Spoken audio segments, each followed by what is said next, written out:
किसे जाता है, समास की परिभाषा क्या होती है। देखिए संधि और समास ये दो अलग अलग शब्द हैं और आपके मन में बहुत कंफ्यूजन होता है दोस्तों। एक्चुअल में अगर हम देखें ना तो कहा जाता है संधि विच्छेद। क्या कहा जाता है? संधि विच्छेद।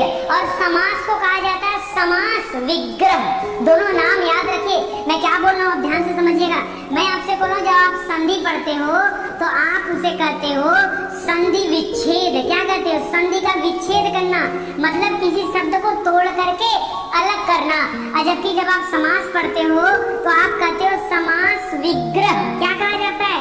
समास विग्रह। तो याद रखिए समास का अर्थ होता है संक्षेपीकरण करना, किसी चीज को संक्षेप में लिख देना। जैसे कहीं पर लिखा हुआ है राजा का पुत्र। क्या लिखा हुआ है? राजा का पुत्र। तो काफी बड़ा हो गया और इसी को हमने लिख दिया राजपुत्र। क्या लिख दिया? इसी को लिख दिया गया राजपुत्र। समझ में आ रहा है? तो राजा का पुत्र और शॉर्टकट में क्या लिख दिया? राजपुत्र। तो ये जो राजपुत्र आपने लिखा है ना, बस यही समझ लीजिए यही समास है। यही क्या है? समास है। आज के बाद अगर कोई आपसे पूछे समास क्या होता है, याद रखिएगा शब्दों का संक्षेपीकरण। समझ में आ रहा है? संक्षेपीकरण। मैंने क्या कहा? संक्षेपीकरण या घटाना या संक्षिप्त करना या कम करना ही समास कहलाता है। इसका मतलब है कि दो पदों का ऐसा संक्षिप्तीकरण, यानी इस तरह से कम करना कि जो पद का समान अर्थ धारण करे। ऐसा नहीं कि कुछ ऐसा बना दिया जिसका कोई अर्थ ही नहीं निकल रहा है, ऐसा नहीं। याद रखिएगा राजा का पुत्र मतलब राजपुत्र और राजपुत्र का अर्थ निकलना चाहिए। तो ऐसा नहीं कि आप समास चाहे अपने मन से जो चाहे वो बना लिया, नहीं, वो व्याकरणिक नियम के अनुसार होना चाहिए तभी वो सही होगा। तो सिंपली आप याद रखना दो पदों का ऐसा संक्षिप्त रूप जिससे पद का अर्थ न बदले समास कहलाता है। क्या कहलाता है? समास। अब बात आती है दोस्तों समास कितने प्रकार के होते हैं। शुरुआत में तो समास केवल 4 तरह के थे, लेकिन आज वर्तमान स्थिति परिस्थिति को देखते हुए आजकल जो हिंदी के व्याकरणाचार्य हैं वो कहते हैं समास 4 तरह का नहीं 6 तरह का होता है। कितने तरह का होता है? 6 तरह का होता है। तो आप याद रखेंगे पहले 4 हुआ करते थे, अभी 6 हुआ करते हैं। कितने हुआ करते हैं? 6। समास कितने होते हैं? 6। तो सर आज हम 6 पढ़ने वाले हैं क्या? हाँ मेरे भाई, आज मैं आपको पूरा एक लेक्चर में ही अच्छे से आपको समाज के बारे में बता दूंगा। ठीक है? समास के भेद पूछ रहा है तो याद रखिएगा दोस्तों, पहला है द्वंद्व समास और दूसरा है तत्पुरुष समास। आप आगे पीछे कर सकते हो, कोई दिक्कत नहीं। याद रखिएगा द्वंद्व समास, तत्पुरुष समास। चलिए आगे बढ़ते हैं। अगला दे रहा है बहुव्रीहि समास और उसके बाद अव्ययी भाव समास। ठीक है? तो आगे नंबरिंग रहेगा 3 नंबर, यहाँ से गलती से 1 नंबर लिखा हुआ है तो 3 कर लीजिएगा, इसको 4 कर लीजिएगा। ठीक है? तो बहुव्रीहि और अव्ययी भाव समास। प्राचीन समय में विद्वानों ने द्विगु समास और कर्मधारय समास को तत्पुरुष समास में जोड़ दिया था। उनका मानना था कि तत्पुरुष समास से कर्मधारय समास का जन्म हुआ है और कर्मधारय समास से द्विगु समास का जन्म हुआ है। किससे? द्विगु समास का जन्म हुआ है, ऐसा पहले माना जाता था। तो संसार 4 थे, अभी 6 हो गए हैं। 6 कैसे हो गए?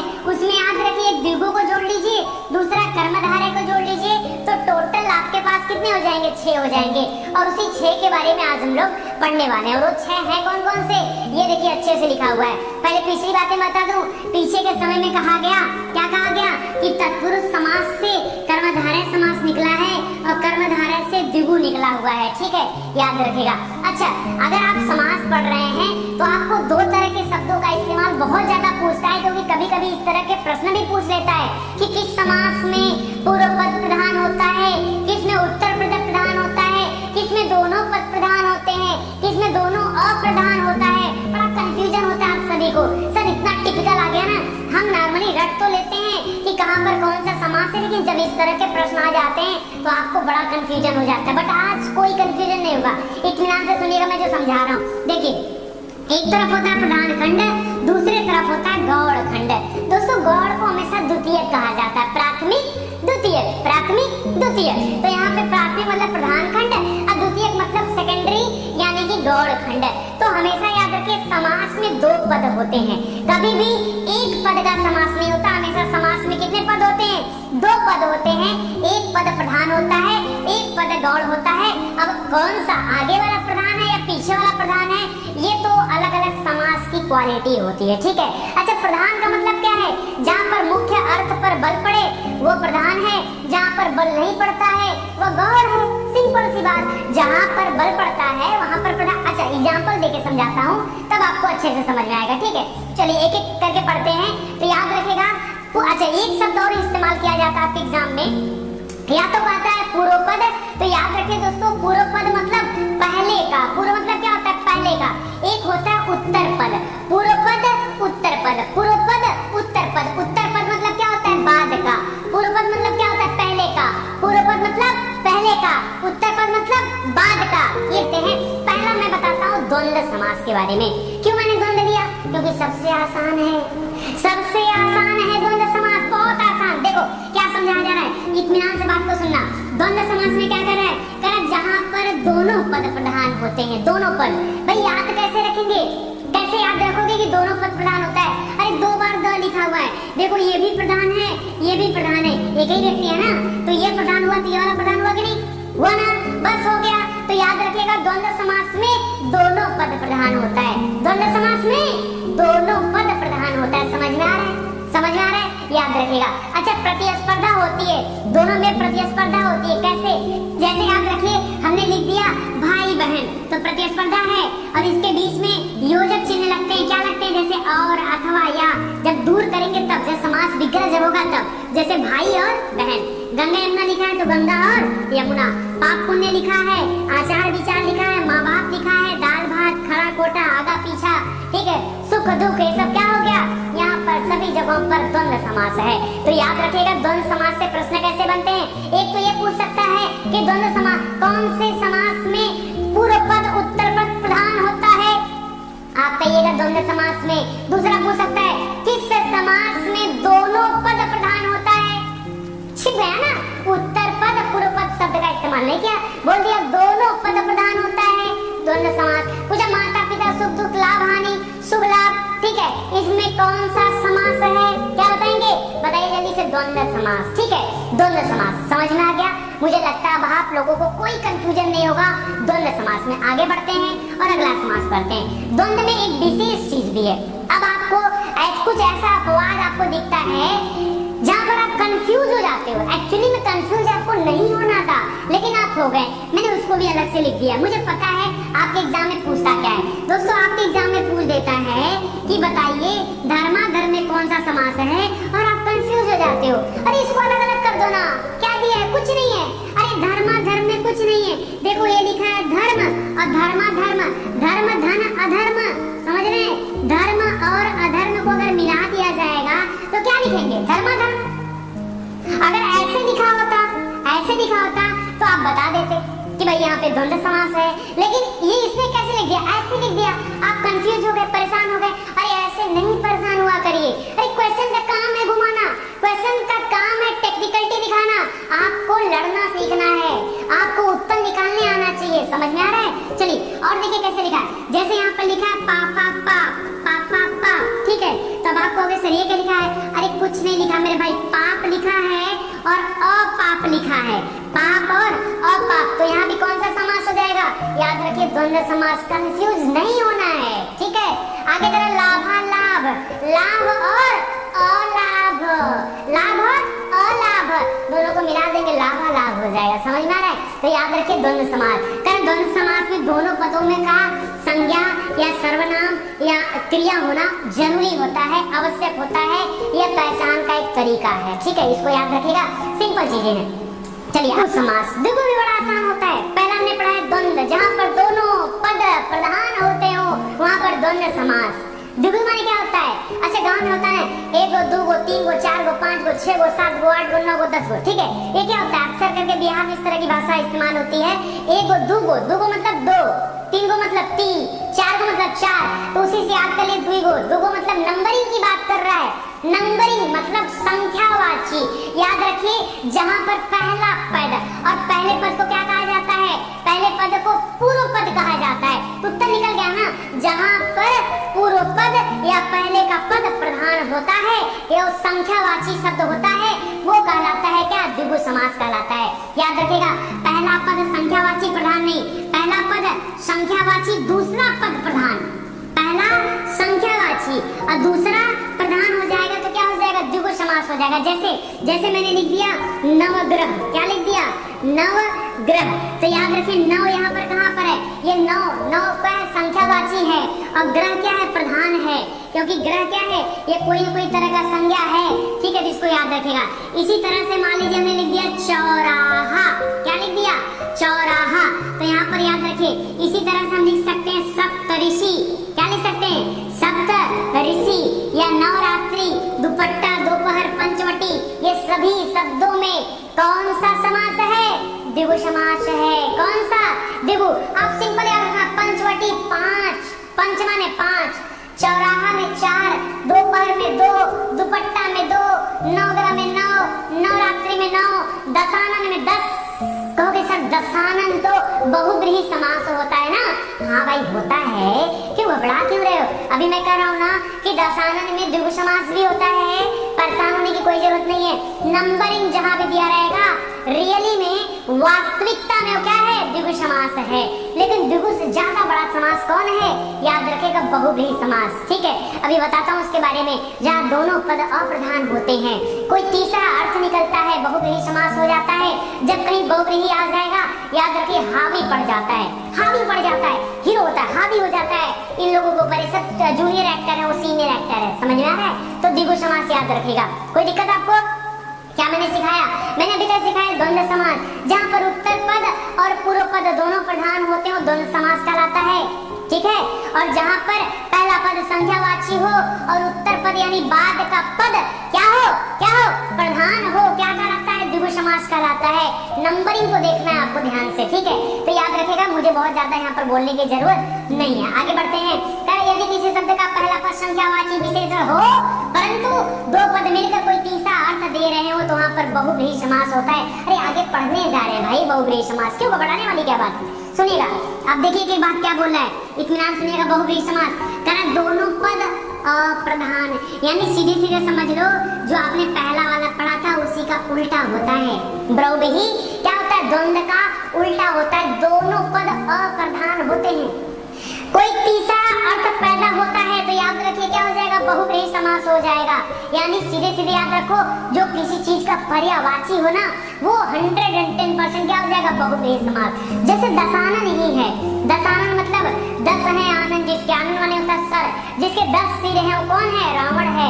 दशानन किसको कहा जाता है, रावण को कहा जाता है। तो जैसे ही दशानन बोला गया, आपके दिमाग में रावण का एक चित्र बन गया, ठीक है। बस याद रखो, जहां भी आपको चित्र बन जाए आपके दिमाग में, समझ जाइए बहुब्रीहि समास है।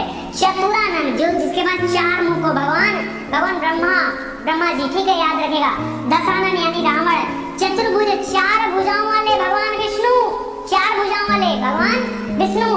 त्रिनेत्रधारी, जिनके पास 3 नेत्र हो, यानी भगवान शिव, ठीक है। पांचाली, ठीक है, पांचाल नरेश की पुत्री पांचाली। पंचानन, 5 मुख जिसके, हनुमान जी।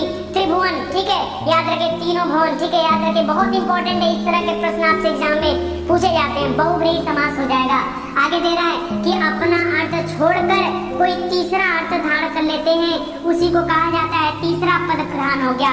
क्योंकि पहला और दूसरा दोनों अप्रधान हुआ, कोई तीसरा प्रधान हो गया, ठीक है, इसी को कहा जाता है बहुब्रीहि समास, ठीक है। और भी याद रखेगा, जैसे पीतांबर कहा जाता है भगवान श्री कृष्ण को, नीलकंठ कहा जाता है शिव को, लंबोदर कहा जाता है गणेश को।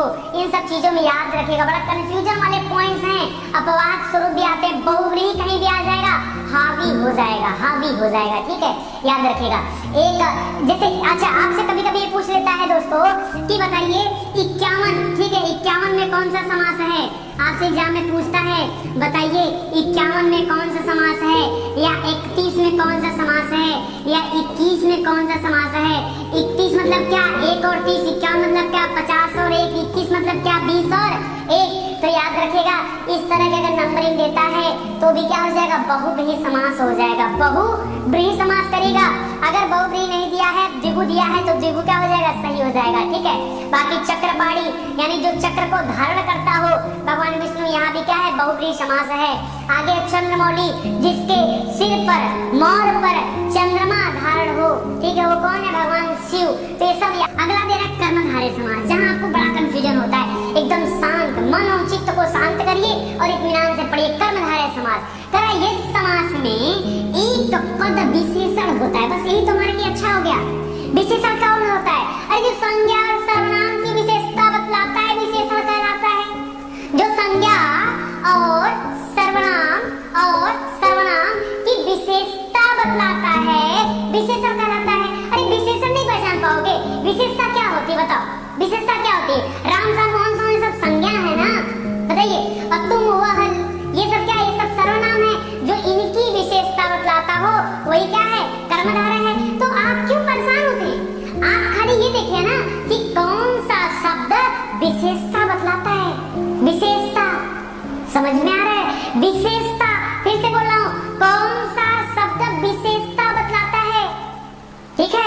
उसी शब्द को आपको पकड़ना है, उत्तर निकल करके बाहर आ जाएगा। कर्मधारय समास होता है, करा इस समास में एक पद और दूसरा पद विशेष्य होता है। अच्छा, विशेष्य किसको कहते हैं? जिसकी विशेषता बताता है वो भी उसी में मौजूद है। जिसकी विशेषता बताता है वो अभी वहीं पर मौजूद है, याद रखिए। यानी जिसकी विशेषता बतलाई जा रहा है और किसकी विशेषता? संज्ञा या सर्वनाम की। तो याद रखिए कर्मधारय समास तो बहुत आसान हो गया, उसमें संज्ञा सर्वनाम विशेषण सब घुसे होते हैं भाई, हैं? कहीं परेशान हो रहे थे? संज्ञा सर्वनाम विशेषण जहां तीनों दिख जाएं एक साथ, ठीक है, एक साथ नहीं दिखेंगे, चाहे संज्ञा दिखेगा चाहे सर्वनाम दिखेगा, याद रखिए। और इनके साथ विशेषण दिखेगा, जहां दिख जाएगा वहीं पे कर्मधारय हो जाएगा। पहचानने का एकदम बेसिक तरीका है, कभी गलत नहीं होगा उत्तर, ठीक है। आगे देखिए, कभी कभी दोनों पद में विशेषण हो जाता है, ऐसा भी देखा गया है। अपवाद सिचुएशन में आता है, नोट कर लीजिए अलग से, ठीक है। अच्छा आगे देखिए, करा पूर्व पद उत्तर पद। फिलहाल अगर देखा जाए प्रधान अप्रधान की बात किया जाए कर्मधारय में, तो याद रखिएगा उत्तर पद यानी बाद का पद क्या होता है? प्रधान होता है। अरे वही संज्ञा सर्वनाम है, वही विशेष्य है, तो प्रधान तो वही होगा ना, ये प्रधान थोड़े हो जाएंगे। पहला पद अप्रधान और बाद का पद प्रधान होता है, ठीक है। पहला अप्रधान, बाद का प्रधान होता है, समझ में आ रहा है? बाद का प्रधान होता है। अच्छा उत्तर पद वाला प्रधान और हमने कहाँ पढ़ा था? अरे द्विगु समास में बताया था ना, द्विगु समास में पहला शब्द संख्यावाची, पहला शब्द संख्यावाची और बाद का शब्द प्रधान था। सेम टू सेम कर्मधारय, सेम टू सेम कर्मधारय। अरे तभी तो आपसे कहा गया कि तत्पुरुष से पैदा हुआ है कर्मधारय और कर्मधारय से पैदा हुआ है द्विगु। ऐसे पुराने समय में लोगों ने क्यों कहा? अरे लास्ट का सेम सेम है भाई, सेम सेम सेम सेम, समझ में आ रहा है? तभी तो आपसे कहा गया कि तत्पुरुष समास से पैदा हुआ है या निकला है कर्मधारय समास और कर्मधारय से निकला है द्विगु समास, ठीक है? समझ में आ रहा है? तो याद रखिएगा, कोई दिक्कत? जब आप कंपेयर करके पढ़ोगे हमेशा आपको चीजें याद रहेंगी। आगे दे रहा दोस्तों, जैसे अब आपके पास एग्जांपल भी आना चाहिए, ठीक है? किस तरह एग्जांपल बताइए कि हम पहचाने कैसे कहाँ पर कर्मधारय। देखिए महादेव, ठीक है, महादेव, महा मतलब महान हो गया, देव माने देवता हो गया, देवताओं में जो महान है महादेव, ठीक है? याद रखेगा, ये वैसे तो कहा जाता है किसको? बहुब्रीहि समास में आप कह सकते हो। बताइए महादेव से आपके मन में क्या विचार आता है? भोलेनाथ की बात हो रही है क्या? यहाँ पर बहुब्रीहि नहीं है? हो सकता है, कब? जब आपके ऑप्शन में बहुब्रीहि मौजूद हो तब। मैंने कहा सर्वे सर्वा है, जहाँ पर बहुब्रीहि आएगा झुक जाइएगा प्रणाम करके, ठीक है? वही सही हो जाएगा। नहीं दिया है तब कर्मधारय की बात होगी। तो याद रखेगा महादेव, पीतांबर, पीतांबर पीला है अंबर जिसका, ठीक है? याद रखिएगा नील कमल, नीलकंठ, नील गाय, परमानंद, बड़भागी, बड़भैया, ये सब कौन सा समास है? याद रखिएगा कौन सा समास है? कर्मधारय है। जहाँ विशेषता पता चले बस वही कर्मधारय। आइए कुछ चीजें दिखाता हूँ। कभी कभी पूछता महात्मा, बड़ा कंफ्यूजन है। अरे महान आत्मा की बात कर भाई, महात्मा अधपका आधा पका हुआ, संदर्भ, संदर्भ होगा, गलत लिखा हुआ है। छोटा भैया लाल पीला, लाल पीला भी याद रखिए। कई लोग लाल पीला पता है क्या करते हैं? सोचते हैं लाल पीला है तो माता पिता सुख दुख जैसा है, द्वंद कर दे क्या? अरे द्वंद करके चले आओगे गलत हो जाएगा, ठीक है? कर्मधारय करके आइएगा, द्वंद नहीं, ठीक है? समझिए बात को। आगे देखिए अव्ययी भाव समास, ये तो और ज्यादा आसान है, बहुत आसान है। अरे अव्यय माने होता है कौन सा अव्यय लगा हुआ, अव्यय से शब्द बनते हैं, एक ही शब्द से कई शब्द बनते हैं, निर्माण होता है। देखिए आपको बताता हूँ कैसे, देखिए एक चीज समझिएगा। अव्यय भाव समास, पहला पद अव्ययवाची होता है, ठीक है? यानी उपसर्ग विशेषण भी आप कर सकते हो। जैसे यथाशक्ति हो गया ना, तो यथा से देखिए बहुत शब्द बनता है। जैसे यथा में शक्ति जोड़ दिया तो यथाशक्ति हो गया, यथा में शीघ्र जोड़ दी यथा शीघ्र हो गया, यथा में धर्म जोड़ दी यथा धर्म हो गया, यथा में क्रम जोड़ दी यथा क्रम हो गया। यथा में उचित जोड़ दिए, यथोचित हो गया, यथोचित हो गया, समझ में आ रहा है? तो यथा, जब इस तरह के शब्द मिल गए, अव्ययीभाव समास। अव्ययीभाव समास भाई सही है। प्रतिदिन ऐसे ले लो, प्रतिदिन में प्रति के साथ दिन जुड़ गया तो प्रतिदिन हो गया, प्रति के साथ माह जुड़ गया तो प्रतिमाह हो गया, प्रति के साथ वर्ष जुड़ गया तो प्रतिवर्ष हो गया, प्रति के साथ एक जुड़ गया प्रत्येक हो गया है? क्या दिक्कत है बताइए? कोई समस्या नहीं होनी चाहिए, ठीक है? ये अव्ययीभाव समास है। हाँ, कभी कभी अव्ययीभाव समास भी परेशान कर देता है। जैसे और भी एग्जांपल देख लीजिए, अनुरूप, अनु लगा के बहुत बन गया, अनुगमन, अनुचर, अनुसार, अनुरूप, ठीक है? इसी तरह से आमरण में आ लगा हुआ है, आगमन, आगंतुक, आमरण, ठीक है? याद रखिए। हाँ, कभी कभी ऐसे पूछता है, अच्छा कभी कभी कौन सा समास है? कभी कभी, धीरे धीरे, बताइए। कभी कभी, धीरे धीरे, बार बार, कभी कभी, ठीक है? इस सब में कौन सा समास है? अव्ययीभाव समास है। लाल पीला सुख दुख मत करिएगा, लाल पीला में कर्मधारय है, सुख दुख में द्वंद, और अभी कभी, सॉरी कभी कभी में क्या हो जाएगा? अव्ययीभाव समास। तीनों तीन होते हैं, यहीं पे कंफ्यूजन होता है, आपको बता दिया जा रहा है, कंफ्यूज मत रहिएगा। तत्पुरुष समास अपने आप में सबसे बड़ा, सबसे ऐसा समास जहां पर पूर्व पद सहायक हो, पहला पद सहायक हो, उत्तर पद प्रधान हो, पहला पद सहायक, उत्तर पद प्रधान। कुछ याद आया? फिर से चिल्ला के बोलो वही बात। सुनो, मैंने क्या बताया था? मैंने कहा था तत्पुरुष समास से निकला है कर्मधारय समास, और कर्मधारय समास से निकला है द्वंद्व समास, सॉरी द्विगु समास। मैंने क्या कहा? मैंने कहा तत्पुरुष से निकला है क्या? कर्मधारय, कर्मधारय, और हमने कर्मधारय में क्या पढ़ा कि कर्मधारय में भी उत्तर पद प्रधान होता है। कर्मधारय के बाद हमने पढ़ा द्विगु समास, नंबरिंग वाला, और इसमें भी उत्तर पद प्रधान होता है। तो समझ में आ रहा है? ये जो तीनों हैं, तीनों में उत्तर पद प्रधान होता है।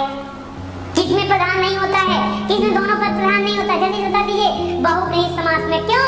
क्योंकि वहां पर तीसरा पद प्रधान होता है, ठीक है?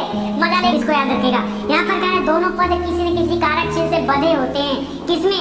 तत्पुरुष समास। एग्जाम्पल लेते हैं, जैसे राजपुत्र, यानी राजा का पुत्र, राजा का, ये जो का लगा है यही तो बंधा है, यही बांधे है किसको?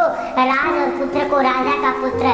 राज रानी मतलब राजा की रानी, रोगग्रस्त मतलब रोग से ग्रस्त, घुड़सवार मतलब घोड़े पर सवार। अब आपके मन में आएगा सर कहीं को, कहीं का, कहीं की, कहीं से, कहीं पर, क्या क्या है? अरे इसीलिए तो मैंने कहा भाई कि क्या तत्पुरुष में क्या होता है? तत्पुरुष में पूरा परिवार होता है। कितने परिवार हैं? 7 परिवार में सदस्य हैं। कितने? 7 हैं। पहला आपने पढ़ा होगा, कर्ता ने कर्म को करण से संप्रदान के लिए अपादान से अलगाव, और इसके बाद क्या हो गया? अपादान से अलगाव, संबंध काकी के नानी ने रारी रे, और अधिकरण में पैपर, में पैपर वही घोड़े पर, घुड़सवार, घोड़े पर सवार। तो यहाँ पर आ गया, समझ में आ रहा है? तो बात को समझिएगा। अब यहाँ पूछता है कौन सा तत्पुरुष समास है? ऐसे लगा के देगा, कौन सा? कर्ता तत्पुरुष समास, करण तत्पुरुष समास, अधिकरण तत्पुरुष समास, संप्रदान तत्पुरुष समास। आपको बताना पड़ेगा। कैसे बताओगे? अरे तब आपको कारक चिन्ह याद होना चाहिए। जहाँ पर ने लगेगा वहाँ पर कर्ता ने, कर्ता ने, कर्म को करण से में याद रखिए, यहाँ पर द्वारा के माध्यम से पता जाता है। संप्रदान के को लिए, ठीक है? अपादान से याद रखिए, अलगाव, ये वाला भी से है। जैसे करण में भी से है, अपादान में भी से है। अंतर कैसे होगा?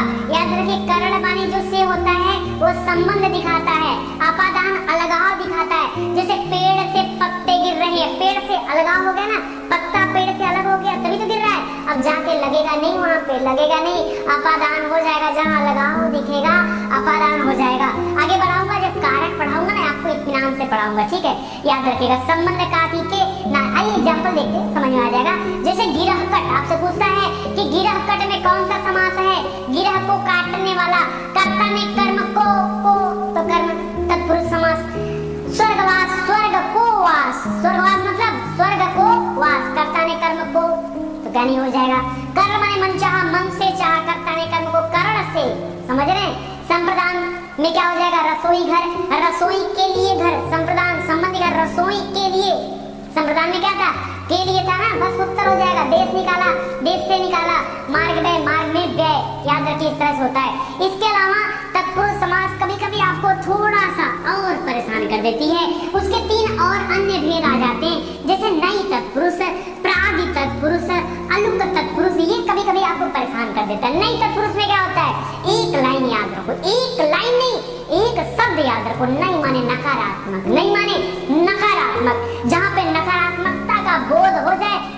तत्पुरुष समास है। कैसे?